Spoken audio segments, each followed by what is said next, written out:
Hi hello నమస్తే అండి. Welcome to కోడలి వంటిల్లు. ఈరోజు కోడలి వంటింట్లో రెసిపీ ఏంటో చూసేయండి.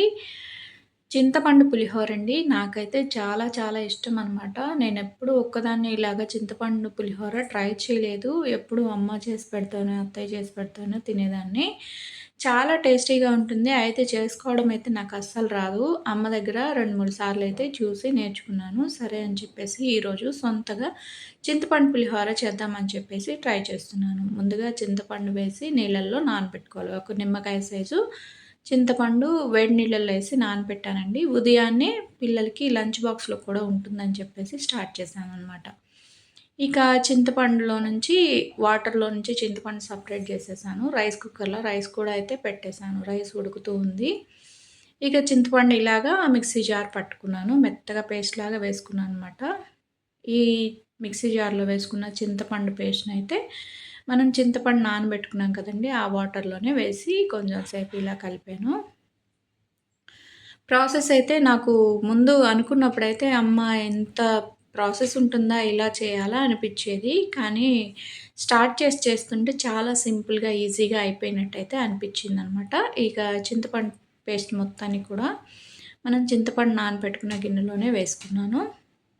తరువాత దీన్ని బాగా చేత్తో అయితే మ్యాష్ చేశాననమాట. మనకి తొక్క గింజలు ఏమైనా ఉంటే తీసేద్దామని చెప్పేసి చేత్తో చేశాను. తర్వాత అడుగున ఇంకో బౌల్ పెట్టి మన దగ్గర చిల్లుల గిన్నె ఉంటుంది కదండీ! వడగిన్నె అంటాం మేమైతే. ఇంకా ఆ గిన్నె పెట్టేసుకొని ఈ చింతపండు గుజ్జు మొత్తం కూడా వడగిన్నెలోకేసేసి స్ట్రైన్ చేశాననమాట. అంటే మనకి తొక్కలు, విత్తనాలు, పీసులు వస్తూ ఉంటాయి కదండీ! అవేమీ రాకుండా ఉండాలి కదా! అందుకని చెప్పేసి ఇలాగ మొత్తం చింతపండు మొత్తాన్ని కూడా ఇలాగ స్ట్రైన్ చేసేసాను. అడుగున చక్కగా మెత్తటి చింతపండు గుజ్జు అయితే వచ్చేసింది. పైన వేస్ట్ పిప్పి మొత్తం వచ్చేసిందనమాట. కొంచెం వాటర్ అయితే యాడ్ చేశానండి. ఫస్ట్ టైం చేయడం కదా! నాకైతే ఇంకా చింతపండులోంచి పూర్తిగా ఇలాగ మొత్తం పిప్పి మొత్తాన్ని కూడా తీసేసుకున్నాను. చింతపండు కొంచెం వాటర్ వేసాననమాట. లాస్ట్‌లో అస్సలు చింతపండు గుజ్జు దిగట్లేదు. సరే అని చెప్పేసి ఇలాగా మొత్తం పిండేసుకున్నాను. వేస్ట్ మొత్తం తొక్కలు, పీచులు, విత్తనాలు అవన్నీ సెపరేట్ అయిపోయాయి. ఇక ఫైనల్‌గా చింతపండులోంచి చింతపండు గుజ్జు అయితే తీసేసాను. తొక్కల్ని, పీసులని అన్నిటిని సెపరేట్ చేశాననమాట. చాలా మెత్తటి పేస్ట్ అయితే వచ్చేసిందండి. దీనిలోకైతే నేను ఇప్పుడు ఒక స్పూన్ పసుపయితే యాడ్ చేశాను. ఒక 2, 3 స్పూన్లు ఆయిల్ యాడ్ చేశాను.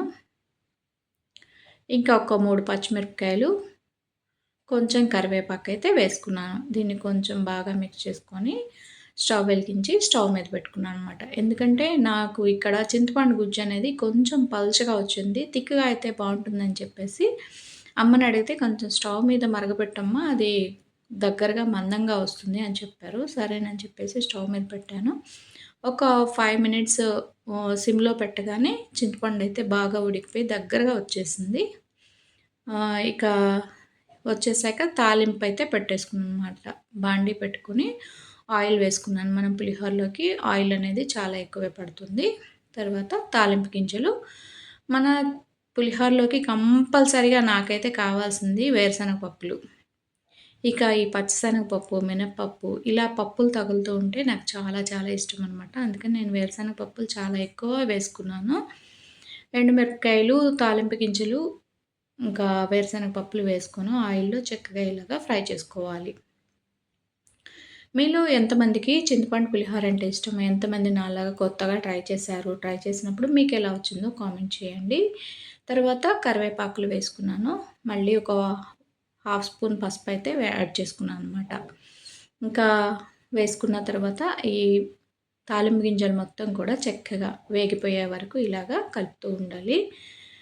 ఈ గింజలు, ఈ తాలింపు గింజలు, వేరుశనగ పప్పులు అన్నీ కూడా ఆయిల్‌లో చక్కగా ఫ్రై అయ్యి కరకరలాడుతుంటే మనం పులిహోర తినేటప్పుడు చాలా బావుంటాయి. టేస్టీగా ఉంటాయి. ఇవి మనం తర్వాత నేను ఈ తాలింపు గింజలు మొత్తాన్ని కూడా, ఈ పప్పులు మొత్తాన్ని కూడా ఆయిల్ నుంచి సెపరేట్ చేసేస్తున్నాను.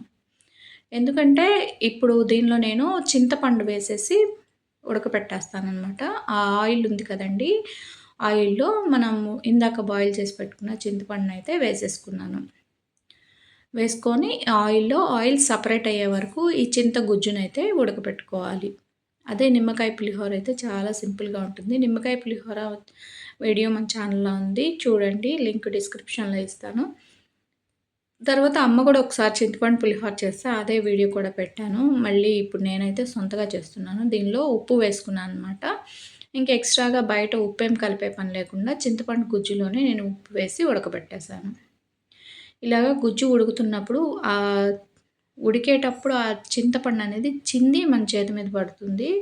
కొంచెం చూసి జాగ్రత్తగా చేసుకోండి. ఇలాగ కలుపుతూ ఉన్నప్పుడు మనకి చింతపండు నుంచి ఆయిల్ అయితే సెపరేట్ అయిపోతుంది. అంతవరకు మనం ఈ చింతగుజ్జుని దగ్గరకు వచ్చేలాగా ఉడికించుకోవాలి. మనం స్టోర్ చేసుకోవాలనుకుంటే ఎక్కువ చింతపండు తీసుకొని ఎక్కువ క్వాంటిటీలో ప్రిపేర్ చేసుకొని ఇలాగా ఈ చింతగుజ్జుని స్టోర్ చేసుకొని మనం అప్పుడప్పుడు పులిహోర కలుపుకోవాలనుకున్నప్పుడు వేసుకోవచ్చు.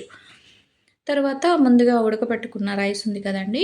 ఆ రైస్‌ని నేను పెద్ద వెడల్పుగా ఉన్న బేసన్‌లో వేసి కలుపుకుంటున్నాననమాట. ఇప్పుడు నేను పులిహోర కలిపేస్తున్నాను చూడండి. మీలో ఎంతమంది పులిహోర చాలా బాగా కలుపుతారు? తర్వాత రైస్ అంతా బేసన్‌లో వేసుకొని వెడల్పుగా ఉన్న దానిలో వేసుకుంటే మనకి తొందరగా కలపడానికి ఈజీగా ఉంటుంది. మన చింతగుజ్జు చూసి కలుపుకుందామని చెప్పేసి కొంచెం తీసి పక్కనుంచేసి చింతపండు పులుసు మొత్తాన్ని కూడా చాలా వరకు వంచేసాను. కొంచెం చూసి పులుపు చూసుకొని కలుపుకోవాలండి ఇక్కడ. అందుకని చెప్పేసి కొంచెం తీసాను. ఒకవేళ పులుపు సరిపోకపోతే అప్పుడు మళ్ళీ యాడ్ చేసుకోవచ్చులే. ఒకవేళ పులుపు ఎక్కువైందనుకోండి మళ్ళీ ఆ పులుపు తగ్గించలేము కదండీ! అందుకని చెప్పేసి కొంచెం పక్కనుంచేసాను. వేడి అయితే చాలా ఎక్కువ వేడిగా ఉంది. సాల్ట్ అయితే కొంచెం చప్పగా అనిపిచ్చింది. కొంచెం సాల్ట్ అయితే యాడ్ చేసుకున్నాను పైన. ఇందాక మనం వేసిన సాల్టు చింతపండుకి గుజ్జులో వేసాం కదండీ! ఆ సాల్ట్ అంతగా సరిపోలేదనిపిచ్చింది. అందుకని జెప్పేసి మళ్ళీ కొంచెం ఎక్స్‌ట్రా సాల్ట్ అనేది చూసి యాడ్ చేసుకోండి. ఇక ఇలాగా మొత్తాన్ని కూడా గరిటెతోటే కలుపుతున్నాను. ఎంత వేడిగా ఉందంటే పొగలు కక్కుతుంది అన్నము. చింతపండు గుజ్జు వేడిగానే ఉంది.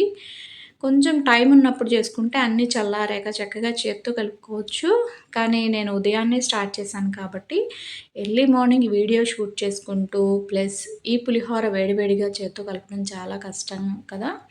ఇక ముందుగా వేయించుకున్న పప్పులన్నీ నేనైతే ఇప్పుడు వేసి కలిపాననమాట. అదే మనం చింతగుజ్జులో ఈ పప్పులు ఉడికించామంటే మెత్తగా అయిపోతాయి చింతగుజ్జుతో కలిపి.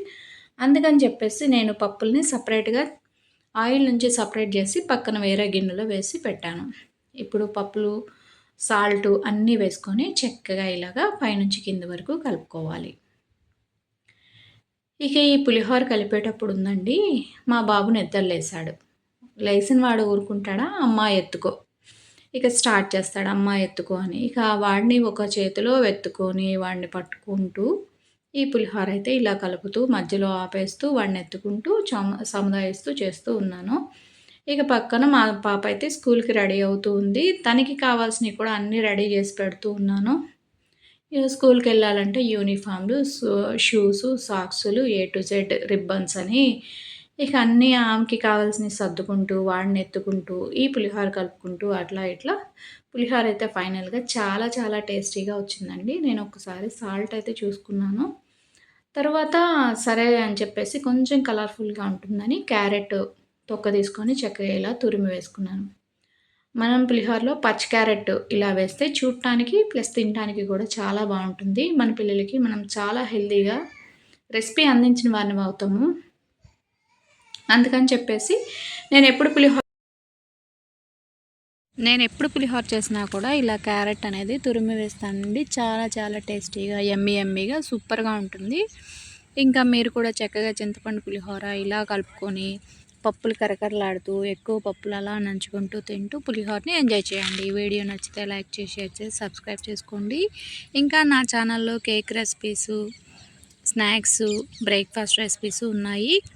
కావాలంటే నా ఛానల్కి వెళ్ళి సబ్స్క్రైబ్ చేసుకొని వీడియోస్ చూసి లాస్ట్ నుంచి ఫస్ట్ నుంచి లాస్ట్ వరకు స్కిప్ చేయకుండా మాత్రం చూడండి. వాచ్ టైం కావాలండి. Please watch my full video. Thanks for watching. Enjoy my pulihora. నాకైతే చాలా బాగా నచ్చింది. యమ్మీగా చాలా లాగించేసాను. ఇంత టేస్టీగా ఉన్న పులిహోరను మీరు కూడా తప్పకుండా ట్రై చేయండి. Thanks for watching.